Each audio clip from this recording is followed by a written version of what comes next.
Welcome to NS TV. నేను రాజీవ్. ముందుగా headlines చూద్దాం. ఎల్బీ నగర్ పోలీస్ స్టేషన్ పరిధిలో వైట్ కప్ కేఫ్ పేరుతో అక్రమంగా నడుస్తున్న హుక్కా పార్లర్పై పోలీసులు దాడి నిర్వహించారు. ఈ దాడిని ఏఎస్పీ ఏ కృష్ణయ్య ఆధ్వర్యంలో ప్రత్యేక పోలీస్ బృందం చేపట్టింది. దాడి సమయంలో అక్కడ ఉన్న వారిలో ఎక్కువ మంది విద్యార్థులే ఉన్నారని పోలీసులు తెలిపారు. వారు ప్రధానంగా సరూర్ నగర్, ఎల్బీ నగర్, హయత్ నగర్, ఉప్పల్ మరియు సమీప ప్రాంతాలకు చెందిన వారని వెల్లడించారు. అక్రమంగా హుక్కా సేవలు అందిస్తున్న నేపథ్యంలో పార్లర్పై చర్యలు తీసుకున్న పోలీసులు కేసు నమోదు చేసి దర్యాప్తు కొనసాగిస్తున్నారు.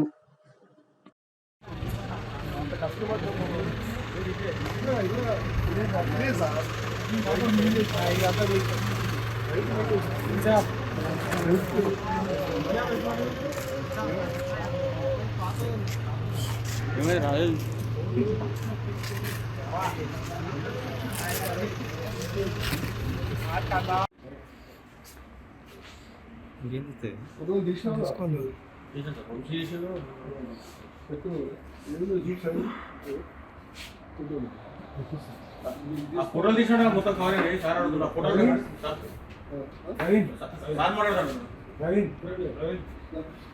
పబ్లిక్ ఐటమ్స్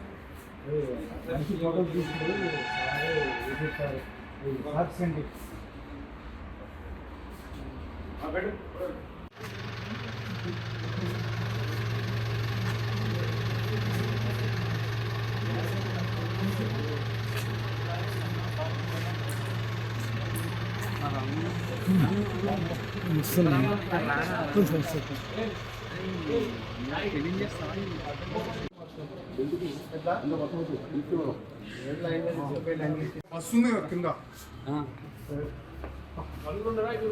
5 మంది సార్ వెనకాల ఎంతమంది బాబు 5 మంది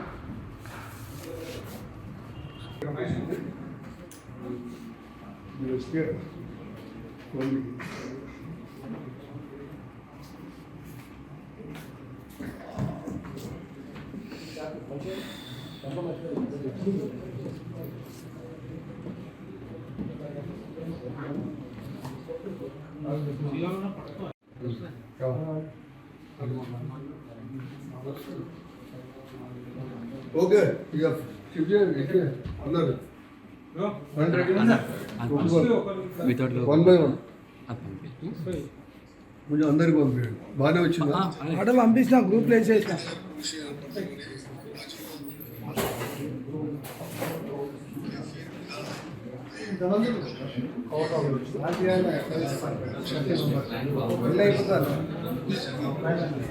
అంటున్నారు సార్.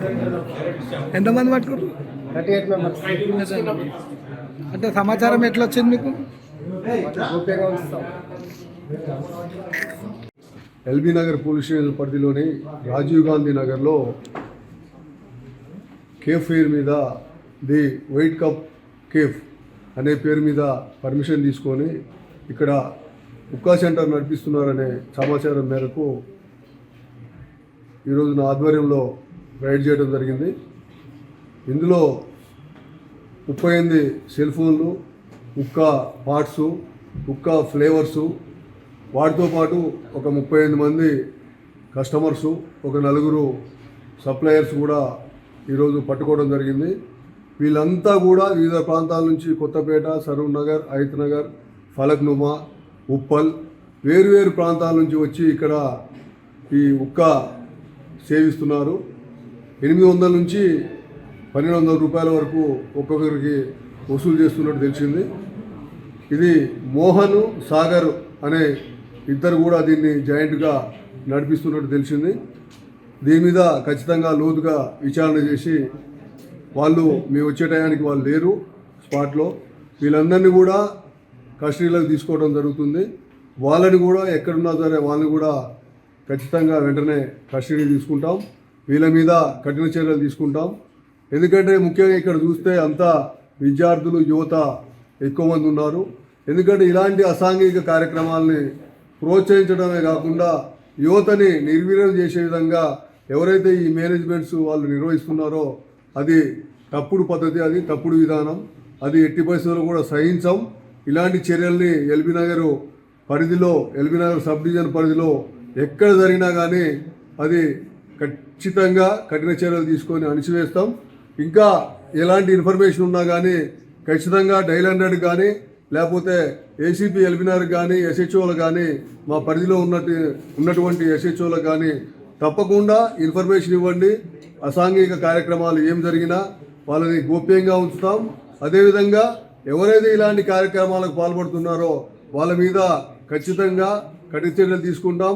లీగల్గా ఏదైతే ఉన్నదో ప్రొసీజర్ ప్రకారం అవసరమైతే ఈ బిల్డింగ్ను కూడా సీజ్ చేయడానికి కూడా వెనకాడమని చెప్పి ఈ సందర్భంగా విజ్ఞప్తి చేస్తున్నాం. ముఖ్యంగా యువత తప్పుదారి పట్టకుండా ఇలాంటి కార్యకలాపాల్లో పాల్గొనకుండా చాలా మంచిగా చదువుకొని బుద్ధివంతంగా చదువుకొని తమ యొక్క వృత్తుల్లో స్థిరపడాలని ఆకాంక్షిస్తూ ఇలాంటి ఏం జరిగినా సహించేది లేదని ఈ సందర్భంగా తెలియజేస్తున్నాం.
వీళ్ళు ఎక్కడ పోయారు? వీళ్ళు ఆలేనా?